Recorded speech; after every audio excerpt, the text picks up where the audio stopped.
listening to Wrestling Roundup on FreeFM, ArrowFM, and NPR. As always, I'm Grady, and live on Skype we got Josh. Hey. We got some interesting ones to talk about when we're going to the Royal Rumble pay-per-view this year, because a lot of it works together. You know, we've got 3 matches to pretty much talk about that have to be combined together. So I guess let's talk about the stuff that doesn't have to be combined together. And that is the Raw Women's Championship, Becky Lynch successfully defending it against Doudrop. To the surprise of no. I was surprised by how long the match went, but the ending, no. I mean, I didn't expect her to get Doudrop to tap out a pinfall means. Yeah, it was one of these matches where you went into it really knowing that Becky Lynch was going to be the winner. There was almost zero shot that Doudrop was coming out of this as a champion, minus like a big botch. Let's say that Dolph Ziggler had more of a chance of winning that title than Doudrop did. God, I don't know how old that reference is. That might be like 5 years old. I think it's 5 years now. Yeah, wow. It's been a while, but yeah, Becky Lynch going to be holding on to that Raw Women's Championship in the short term for sure. But let's go to the other match as well. Edge and Beth Phoenix taking on Miz and Maurice. It was a mixed tag team match, actually shorter than the Lynch Doudrop match. And this phrase was shoved down our throats the entire night. The Grit couple coming out on top. Again, to the surprise of no one. I think we all knew that this was going to end with the Hall of Famers winning. It was a good match. It did what it was. It made Beth look like an absolute monster. If she wants to run, she is more than welcome to it. I would definitely love to see matches with her with the horsewomen. Because I think they would be great matches, and it would just further elevate how great the new generation of women are. Yeah, it's interesting because that seems like a role that I could definitely see Beth slotting into, but at the moment we sort of have Lita filling that role. We thought Lita was going to maybe go toe-to-toe with Charlotte based on how she'd built it up, and now she's asking for Raw Women's Championship matches at the next Premium Live event, and I guess, I don't know, it feels kind of weird with it being Lita, whereas it wouldn't feel as weird if it was Beth Phoenix. Yeah. No. Just call it Elimination Chamber. That's true. You can get away with that one without having to say where or what it actually is. Yeah. Okay. Yeah, it's interesting. I don't know what their plans are for any of these people, actually. I do think Miz is probably going to take a back seat for a while. He might end up in God, I say it, the Battle Royal. Edge, there is no telling what Edge could do. He's at the point where he can pretty much just pick and choose whoever he wants to work with. Yeah. Maurice, whatever Miz is doing, Maurice will be right by his side. So yeah, it's a lot of questions about where they go from here. But the story was fun, and we got a good match, and that's really all we could ask for. Mm-hmm. Yeah, I definitely liked the interactions between all of them. Really, this match ticked every box that you could have hoped that it was going to, you know. Edge and Miz do a big chunk of the match. Plenty of chicken poop Maurice and Miz segments. You got double moves. You got double teams. You got side-by-side glam slams. Yeah. You got all these cool spots. Yeah, Beth Phoenix power bombing the Miz. Yeah, it did everything it was supposed to do. It ticked every box for me as a viewer for what I wanted to see out of that match.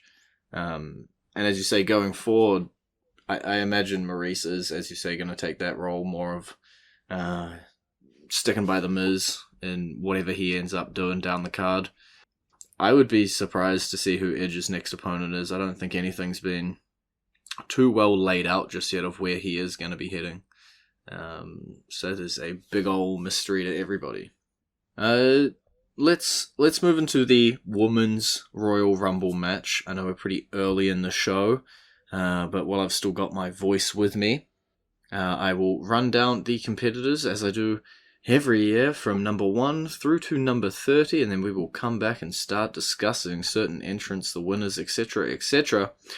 But this year, the Women's Royal Rumble consisted of Sasha Banks, Melina, Tamina, Kelly, Alea, Liv Morgan, Queen Zelina, Bianca Belair, Dana Brooke, Michelle McCool, Sonya Deville, Natalia, Cameron, Naomi, Carmella, Rhea Ripley, Charlotte Flair, Ivory, Brie Bella, Mickie James, Alicia Fox, Nikki ASH, Summer Rae, Nikki Bella, Sarah Logan, Lita, Mighty Molly, Ronda Rousey, Shotzi, and Shayna Baszler.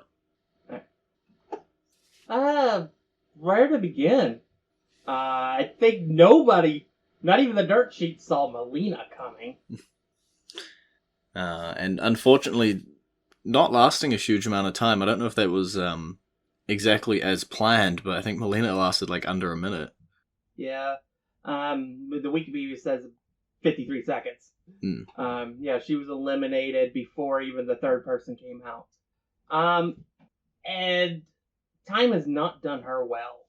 I hate this. I actually mentioned it in a chat I was in. It looked like Melina had eaten Melina. She was still able to obviously come out and do her bit for the match, and seemed, obviously we only got to see her for 53 seconds, which feels like a shame. But that's kind of, when you look at all these legends that came in, very few of them lasted longer than a minute. Like, if I'm looking down the list and I'm going to count people who I guess were just over a minute, you got Melina, Kelly, Cameron, you got Ivory, you got Mighty Molly. These people who we brought back into the match lasting barely 60 seconds in the match. There was a lot of that, even from the active competitors. I guess it was just super obvious from the returning people. Yeah. I will say this. There was a huge missed opportunity in this match. That could be the catchphrase for these two Rumble matches, to be fair. Yeah. Well, there should have been a moment of having Alicia Fox, who was in the match, in the ring at the same time with Just thinking with Melina, and Carmella losing her mind. Or not Carmella, Cameron losing her mind. Yeah. That should have happened. Because I think that would have been a hilarious callback. It would have just been awesome to see. But alas, it didn't happen. Ivory was another surprise. I really liked, and they brought the right to censor Ivory. That was absolutely hilarious. It was to the point where I actually said, I wouldn't mind seeing Steven Richards in the men's Rumble, just for the fun of it. But yeah, and then of course we had the showdown between Mighty Molly and Nikki, almost a superhero. Not much of a showdown. Who's not as much of a superhero anymore. So yeah, that was a neat little moment. But yeah, I think I think maybe my favorite entrance, and I think you know where I'm going with this, was Sarah Logan. Mm-hmm. It was definitely a name that I don't think anybody was expecting. Nobody had written down of like, I expect Sarah Logan to come back. And I like the look on her former Riot Squad member Liv Morgan face when Sarah came out. Mm-hmm. Because you could just tell she was happy to see her friend. Yeah. Her friend lasted 3 seconds and got eliminated by the Bella Twins, but she was in the Rumble when nobody expected it. Yeah, there was a lot of those where, like, yeah, Liv and Sarah didn't even get to interact. Cameron and Naomi got, like, an off-screen hug, basically, or smushed into the bottom of the screen hug. As you say, Alicia Fox, Melina, Cameron stuff. Summer Rae came out and sort of punched Natalia for a little while and then got biffed out. there wasn't a lot of, I guess, connective tissue or throwbacks or cool allusions to previous feuds or to previous tag teams. It was a little empty on that, and the men's was as well. Just something from this year. Yeah. I mean, Cameron got eliminated by Sonya Deville simply because they mentioned to her that Cameron used to be Naomi's friend. What they didn't tell Sonya was that when she got released, she was in the middle of a feud with Naomi, hating Naomi's guts. Yeah, that's not an important piece of info to tell someone when they're picking who to attack. But yeah, I guess before we push this half of the show too far, we do have to talk about the winner, number 28 after 10 minutes and 16 seconds, Ronda Rousey, coming out on top. Yeah, once her music hit, that you knew it was over. Yeah. You knew that was the winner. Unless some miracle. I found myself actually rooting for Charlotte Flair. Wow. At the end of the match. For one reason only. Not because I didn't want to see Ronda win it, because Ronda was a fine winner. And in the terms of everybody who was in the match, Ronda Rousey was pretty much the only person that could have won. I wanted to see Charlotte win simply because it's something that's never been done before. A reigning champion win the Rumble.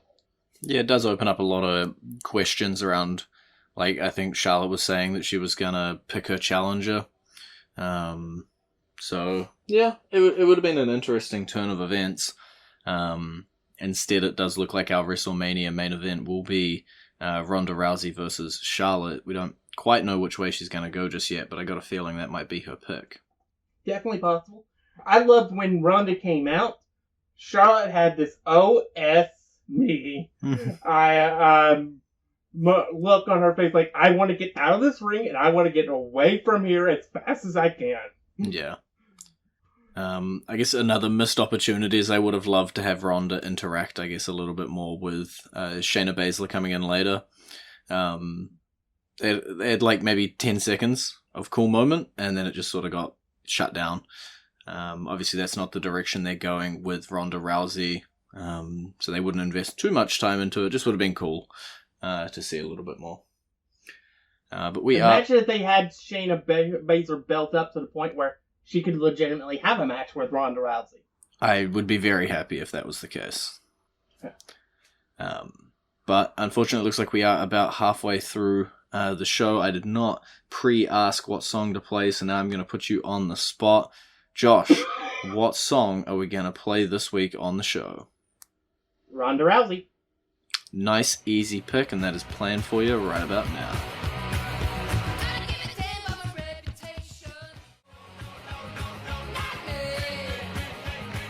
And you're back at Wrestling Roundup on FreeFM, ArrowFM, and NPR. I'm Grady, he's Josh. Let's talk about this big cluster of matches. Let's start off with the first one, the opener. Seth Rollins, technically, defeated Roman Reigns for the Universal Championship. Yeah, by disqualification, so he didn't get the title. Technically a win. Yes. This was a good match. It wasn't as long as I expected. And surprisingly, the Usos did stay banned from ringside. I think that's the first time that stipulation's ever actually worked. Yeah, we didn't see the Usos all night. Yeah, which was very disappointing for me. I think one of the biggest things was Seth came out to the Shield music. Came out in the Shield outfit. And then, at the end of the match, after Roman's beaten the living tar out of him after the disqualification, they did an image of when he was betrayed by Seth in reverse, with having him hit Seth in the back with the chair and having Seth fall onto the ropes the way he did.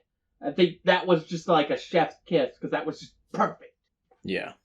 The whole story is built there. If they want to go further with it, they certainly can. At least with the Elimination Chamber pay-per-view. They can definitely do another match. It's also the easiest way and most acceptable way of turning Seth Rollins into a sympathetic babyface. Mm-hmm. That's really, to me, what that beatdown was all about. Yeah, that beatdown was to make people actually care on some degree for Seth Rollins. Yeah. And there was nobody better to deliver that beating than Roman. For all the things that they've been through for the last 9 years. It all wove together in that match. Beat down afterwards. I wouldn't change a thing about the match. Fair. Alright, well then the second world title match later on in the show, Brock Lesnar versus Bobby Lashley for the WWE Championship. This time the champion did not retain. No. I enjoyed the match for what it was. It was never going to be a 5-star classic, which the first match could have been. Because this was just two monster guys with fighter backgrounds going at it. Mm-hmm. We did not expect a Paul Heyman betrayal in this match, but it happened. Yeah. Of course, that was after the Universal Champion made his presence known and demolished Brock Lesnar to allow your new WWE Champion, Bobby Lashley. Cough. We're right back where we were a year ago. I can't recall if I said this on the show last week or if I just said it in our chat, but called it. That's all I want to say. Yeah, it's, as you say, reverting back a little bit. We'll have to see with Elimination Chamber coming up where they head. Brock Lesnar is in the Elimination Chamber match. He does have a chance to recapture that WWE Championship. It could still be title for title. We don't quite know where they're all going to be headed just yet. Yeah, it's definitely a situation where anything is still on the car. Anything is still on the plate. They could have Lashley go to WrestleMania as champion, defending against, who knows, maybe Drew in reverse this year. Maybe there is another path that I don't want to talk about until we get to the Rumble match. Sweet. We can just go straight to the Rumble if you want. Yeah, I mean, and then they could do a unification of the titles. Who knows? Yep, let's go. Let's go to the Rumble then. Men's 30-man Royal Rumble match. Let me clear my throat and let's get started. Competitors from numbers 1 through 30. We start with AJ Styles and Shinsuke Nakamura, then Austin Theory, Robert Roode, Ridge Holland, Montez Ford, Damian Priest, Sami Zayn, Johnny Knoxville, Angelo Dawkins, Omos, Ricochet, Chad Gable, Dominic Mysterio, Happy Corbin, Dolph Ziggler, Sheamus, Rick Boogs, Madcap Moss, Riddle, Drew McIntyre, Kevin Owens, Rey Mysterio, Kofi Kingston, Otis, Big E, Bad Bunny, Shane McMahon, Randy Orton, and eventual number 30 and winner, Brock Lesnar. Yeah. That was one of the most disappointing number 30s, by the way. Oh, even more than Rey Mysterio. Oof. Because once that happened, I knew my pick was not going to win anymore. Which was apparently the plan before they decided to give the win to Brock. Super unfortunate. That's why I didn't want to talk about it until until we got to the Rumble. Because it's very possible Riddle, who is in the match, could come out as WWE Champion. Yeah. And then have a match with Randy at WrestleMania. Which is apparently the plan if they do go that route. To do that match at WrestleMania is apparently the plan is for the title. Orton's not in the match. Therefore, if that is the plan, which I imagine wouldn't be that big of an issue. Yeah. The only thing is they would have to do something to eliminate Brock before being the final person. Yeah. Brock Lesnar does not like Riddle. And so he apparently refused to allow himself to be eliminated by Matt Riddle. Yeah, I mean, I think it probably will end up being Roman costs him the match, and that solidifies who he goes for as for his championship, and Matt Riddle becomes a WWE champion simply because we want to see Randy versus Riddle at WrestleMania. Mm-hmm. Yeah, I'd be interested in that. I think that's the first thing that came to mind for me as well. If, Riddle was the first choice, then all of those plans are presumably still in place and sitting around. So we'll just have to wait and see if they actually get executed or if they get reversed and switched around and shaken up a little bit. But a couple of interesting facts I think that are worth mentioning here. We'd be pretty remiss to not talk about number 28, Shane McMahon, coming in really late in the game, being in the final four, putting up a fight, getting an elimination, and then promptly being fired. Yeah, that was the release is a little surprising, but again, a lot of releases have been surprising of late. I'm okay with it. I probably wouldn't have had Shane, or even I don't want to sound sour on this, because I felt like he was good in the match for what he did, but I probably wouldn't have Bad Bunny in the Final Four either. No, to me it was insane that both of these people, people we're talking about being that late in the game. Like Johnny Knoxville, I feel like was perfect. Came out, had his little spot, had his moment with Sammy, gets turfed, moves on. Yeah. Nobody was sitting here legitimately thinking that Bad Bunny was going to win the Royal Rumble. No, we knew that wasn't happening, but he for the 7 minutes he was in the match, he was entertaining as heck. Yeah. And I'll give him props for taking an F5. I wouldn't do it. But yeah, it was like, and I was very disappointed that they eliminated Omos so quickly. Yeah. Yeah, it made sense to have everybody gang on him, but usually when that happens, the Giant will look like he's going to be tipped over and then throw everybody off of him. They never even did that. They just let him be eliminated. And I'm like... Yeah, he only got 3 eliminations. It took AJ Styles, who was the last one to jump on to cause the final tip over. Austin Theory, Chad Gable, who had the idea to do that. Because, he's the Giant. You focus on them first. Dominic Mysterio, Ricochet, and Ridge Holland, who unfortunately was eliminated just as Sheamus was entering the match. Yeah, I feel like we could have, like, an entire podcast. I'm not going to start it because we are running out of time this week. An entire podcast just around missed opportunities in both of these matches, right? Because, like, Ray and Dominic never shared the ring, despite all of that will they throw each other out drama that was happening beforehand. As you say, Bad Bunny came in way too late to be anything crazy useful and missed Damian Priest. They never even had anything. Angelo Dawkins and Montez Ford were in the ring at the same time and barely interacted. Otis and Gable were never in there. And there was just a whole lot. As you say, Sheamus and Ridge Holland, there was like an interaction on the outside. They didn't get anything. There was just a whole lot of missed opportunities. And I guess one late game thing we got to talk about is Kofi Kingston did miss his jump. Yeah, for the first time, the highlight reel was definitely turned off for Kofi Kingston because he missed his spot.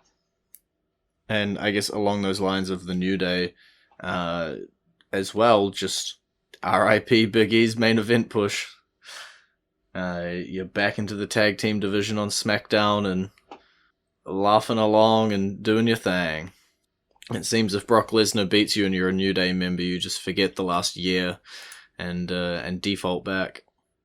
Austin Theory had a strong 22 minutes. Yeah. I kind of wish he would have gone a little longer, maybe a little deeper into the match, but still, 22 minutes is nothing to sneeze at, especially with considering it was close to the longest anybody's been in the match. I think it was the third longest. Yeah, there wasn't any sort of... Yeah, it was actually the second longest. Ah. The only person that was longer was AJ Styles, who was eliminated 7 minutes later. Yeah, honestly, Austin Theory seems like the standout, but to me a little disappointing of a Rumble finish and a Rumble match itself. We're running out of time. I am taking note of that. It seems like you could do all the Brock Lesnar stuff without necessarily a Rumble win, and have given it to somebody like Riddle, where it would have meant more, and would have propelled him on to stardom and that WrestleMania main event. I was personally hoping that when he got up on top of the ropes to celebrate, somebody who hadn't been eliminated would have come in and eliminated him out of nowhere, just to shock people. Yeah. But that, of course, wasn't the case. Yeah, alas, that is not what we got. But what has happened is that we are all out of time for this week. It's been great talking to you. Bye, B. You can visit our Facebook page, facebook.com/WrestlingR Nope. Wrestling R&D up. I'm getting there. Twitter.com/Wrestling RND up, or our YouTube page, youtube.com/Wrestling RND up. And we will catch you next week.